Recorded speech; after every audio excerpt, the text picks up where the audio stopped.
বসে আসে নাই অসুস্থ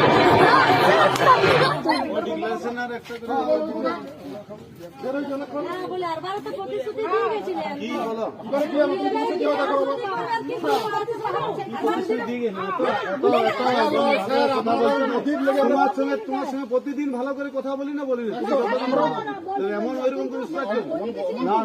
আমি কোনো ম্যাজিশিয়ান লই। আমার 1 বছর টাইম হয়েছে, 5 বছর আমাকে বিধায়ক থাকতে দাও, 5 বছরে যদি না করতে পারি তারপরে বলবো।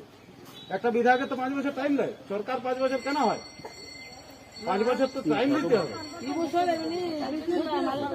আমরা সেটাও চেষ্টা করছি যে পাইপগুলো আইনে যদি করে দেওয়া যায়।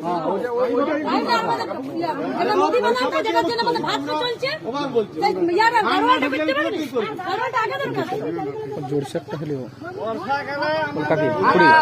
জোরসে একটা কি করে হয়ে গেল? বলো কাছে বলো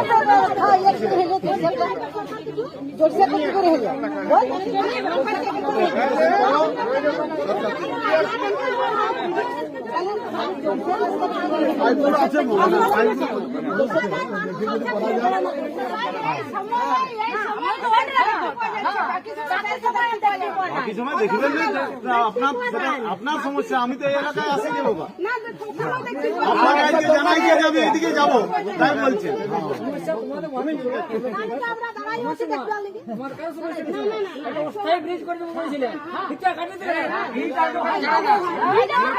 দাদা আপনি ওইটাই ব্রাহ্মণ মানুষ, মিথ্যে কথাটা বলবেন না। আমি দেখতে আসছিলাম যে কাজটা অস্থায়ী করা যাবে কিনা, আমি এসেছিলাম দেখতে, কিন্তু দুটার জন্য যে ফান্ড লাগবে সেই পরিমাণ টাকা এখন নাই আমার হাতে।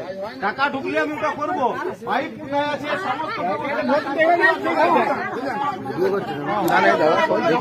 আমরা যদি করতে না পারি, আপনাদের যদি ভিডিওতে আমার দাদা বলে যাচ্ছেন কথা আমরা দেখাবো না সবাইকে। দাদা বলে গেছেন কাজ করছেন নাই, আমাদের গ্রামে বলে যাচ্ছেন বারবার করে কাজ সরাসরি করছেন, সরাসরি না ঠিক আছে আওয়াজ দেখেন সরাসরি করছেন। দাদা বলে যাচ্ছেন সেটা